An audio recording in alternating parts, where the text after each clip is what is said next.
white deleter ink came in the mail today. I didn't think it was gonna come, to be honest. It's been a while, but it just came. It's a little bit cold from outside, so I'll let it warm up, but I'm gonna use it today on some of my practice sketches, and we'll see. Hopefully if the consistency is good, I'll put it in my other jelly container and I'll just keep it instead of having to go and get another white ink. Also, note to self, like, these microns are not actually Copic proof. They're Copic resistant. If you put too many layers, or like the way you finesse it, like if I don't wait for it to fully dry, it'll smudge. I bought these microns so they won't smudge against my markers, but they done did. So I'm debating if I even want to return them, because what's the point? You know what I'm saying? I have already too many markers that smudge against against Copics. I need something that doesn't smudge. I ordered Kuretake Zig cartoon pens, and I'm gonna try those out. Honestly, I don't even know if I want to keep these. I might just return these. This one I've been had before, so that's that. Maybe I overestimated, but these are the new ones, and I'm not too happy about it. I mean, they're cool, but I got them from my Copics, and so I can't even like color as aggressively as I want. I basically, if I have a Copic marker, I'll just tap in the area, and that just slows down my progress and makes it so long to get anything done.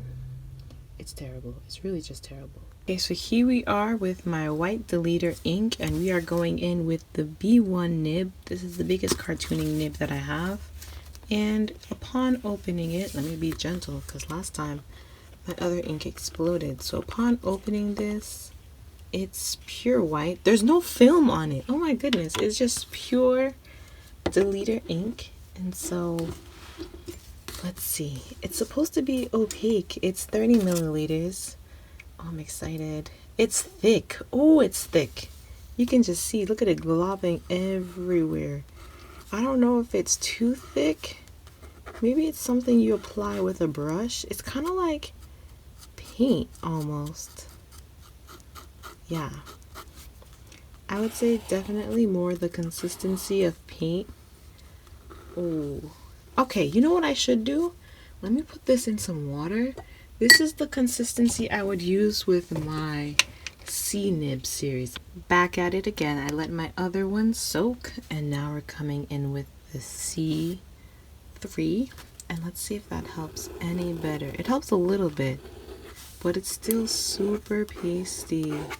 Okay, so I think this one is something that should be used with just a brush and not and not nibs. Oh my goodness. Okay, so I have this old brush of mine. It's like white out. It's just white out. Okay. Maybe I should have looked up the usage of this. I feel like it was meant to cover mistakes, right? So if you make a mistake while you're doing a piece of art, it's meant to cover that up. So let me go, and I have my 1.5 Faber-Castell, right? 1.5 Faber-Castell artist pen, and I'll make a drawing. Kind of looks kind of cool, to be honest, now that you think about it. If I put a triangle, I feel like the triangle messed it up. Sometimes I was a little too ambitious, but okay. So I think the triangle messed it up, right? What can I do to act like the triangle was never there? Now, mind you, this is tone tan, but if it had been white paper, what would that look like? So let's go back.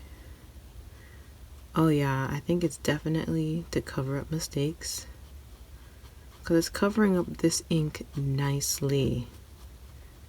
Kind of shows through in some parts, but I don't know if it's because of thin application or if it's because of the brush that I have. It's showing. Let's go back. Wow, crazy. So it's basically white paint. Interesting. Maybe I should Google how to use this before I go and return it. Sometimes I've been a little too trigger happy to return things from Amazon. Oh my goodness, now I'm writing off the wrong part, but it's okay. I realized I set out saying that I wanted to just do the eraser, the triangle, and here I am erasing everything. So let me get a different brush. Here's another brush that I have. It's softer, so I think it's actually supposed to be watercolor, but who cares? It's also wider tip than the other one, so let's see if we can get a smooth application. Yeah, that's pretty nice. Yeah, I think it was meant for brush application. Definitely. If I had a solid block, how would I erase it? How would it go about being erased? So this is solid. Let's do a circle. Now, oh, that was a big heaping amount. Let's cover it up. Yep. This is so smooth. I think that's what it was meant for. It was meant to be white out. Now let's get some white paper. Oh my goodness, this was the old wish list thing that I was looking for. Let's see how it compares, to be honest. This wish list, but this wish list. Okay. Only difference that this is thinner, but I remembered what it was like. I was looking for this piece of paper. That's why I know why I never finished the video, right? I lost the piece of paper. I was supposed to do it and I couldn't find it. So now let's give this a good swirl. We're gonna rinse it. Here we're wiping off all the excess water, tapping it dry onto a napkin. Maybe I should have tapped it dry on a napkin first. Oh well. So this is Deleter White on white paper, and we're going to cover up the word wish list. Now, the only question is, once it dries, can I write over it? Whoa, it's good. It's very opaque, but it's also a cream color, so it's not, it's like an off-white. So I guess it would work better with, this is also printer paper, but I'm imagining if I had watercolor paper or Bristol paper. Sketchbook paper tends to be closer to this color, like an eggshell versus pure white. Okay, so when I have a thick application, you can't tell. It's when I have the second time around, like if I have the initial and then I swipe again, that's when you can kind of tell the remnants of it. So it's white paint. It's essentially white paint. Wow. Okay.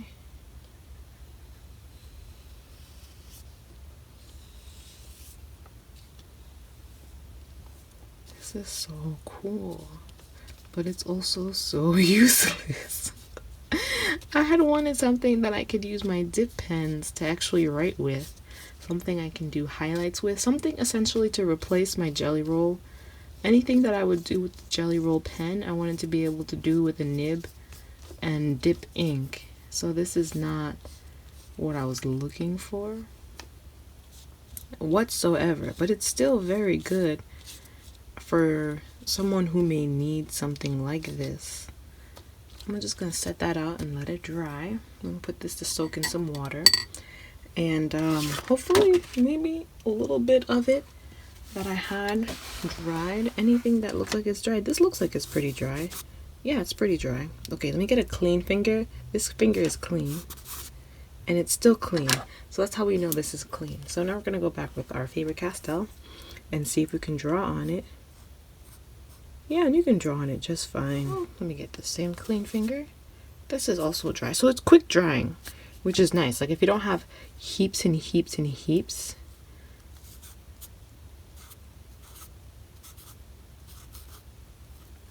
so you can see, it kind of looks like it's very smooth. It writes very smoothly. And it glides. And if I'm not too careful, I'll even smudge because of the fact that it's so glossy. This is dry. Let's see what happens if I went back and I reinforced it. So I think this would be better if I was gonna scan into my computer and have it, if I had a printer scanner and settings set to black and white, it wouldn't notice the differentiation between eggshell and off-white. But this is also a round tip. If I had something that was closer to a micron, so if I get my micron number 3, could I write on it with this fine point, right? This part is dry. This part's still a little bit wet, you can kind of tell, but right here, if I were to write on it, it works. Neither does the micron pick up any white. It has a rubbery texture when you're writing on it with micron. I didn't notice it with the other one because of the fact that it was such a smoother tip. You really couldn't notice it. Can I go over it with mechanical pencil? So for example, right here, I would have this design in pencil. Oh, it goes so smooth with pencil. But sometimes if I'm not careful, it'll make a hole like that. So I have to be careful. Now back over with my micron number 3. Or should I say 03, and I'll go down. Okay, so I don't like it. It's not that it's bad, it's not what I'm looking for in an ink. I wanted to be able to dip with it and do designs with it and have it be just like anything else I can do with my white ink. So we'll just go and put the leader white test. This is also white number 2. The white number 1 might be the type of white that I'm looking for. Actually, before I go and color that in with black, let me see if I can go in with another one of my brushes. I think I have a finer brush, a thinner brush. This is also a watercolor brush, this right here. And let's see if I can do a design with it. Like if I can actually do this deleter with it, then it would just be a matter of getting, it's very gloopy.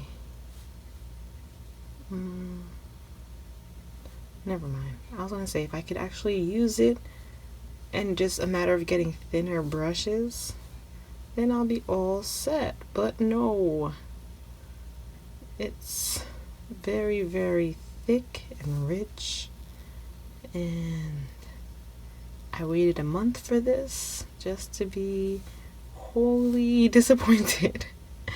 I knew it was good for mistakes, but I didn't think that was what it was mainly for. I thought I could do more things with it, but we cannot. It was fun while it lasted. I'm gonna return it and just be like, we cannot do this. And I don't know what other white I would get. This is why it's good to try some things out on Amazon, because it has free returns. This was the Deleter White 2 test. It's great if you wanted something akin to whiteout and you wanted to blot out huge areas, right? Like for example, you could even take a big brush like this and then dip it and then just go over an area like that. It goes on really, really well. And so when you have a piece of paper, like even this number 5, right? Look. I'll blot out everything here around the number 4, and then we'll just go and redo it. So when I scan this into my computer, which I'm not gonna do, but if I were to scan it, whatever, we're just gonna cover it all up. We're gonna cover it all up.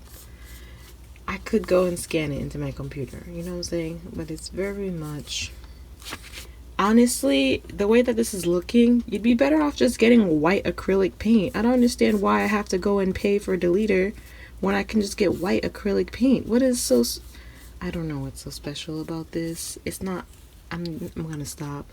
I don't want to be interpreted as hater, but I don't understand. Like, this is literally like, I don't understand what this is for. I could read it, but it's all in Japanese. I just got it based off of the comments on Amazon review, and I was like, yeah, it's great. It's white. It's very thick, or I don't know how they described it on Amazon review, to be honest. But I was just like, okay, maybe I can try this. I just heard, comparatively speaking, compared to the number 1 ink, it was very runny, and this one would be great, but it's not. I think the leader is just not for me. It's not for me at all. But yeah, we at least did the test. This is for 11, 14, 19. We did a lot today, a lot of drawing. 11, 14, 19, I must say. Honestly, I could even salvage this. I could turn this into like a cool design or something. There's no need to let this piece of paper go to waste, right? And I got more white on me. Well then, just stamp it off. But yeah, I can even get these pieces of brushes that still have some water on them and then just go and do something like just wipe off the excess and make something of it, this could be pretty cool. If I come up with a design, I'll have another video of that. But until then, this is the deleter white, and this is what we're working with. I'm gonna return this. I just got it today, and I'm just like, be gone. I really have to get a fresh set of water. I wonder what would happen if I had this, right? This is all black. I got it and I dipped it in the white water and I did that. That's pretty cool. Interesting. Oh my goodness, you can even make a second layer of gray on top of this. This is literally like a second piece of paper. Thus concludes our deleter white test.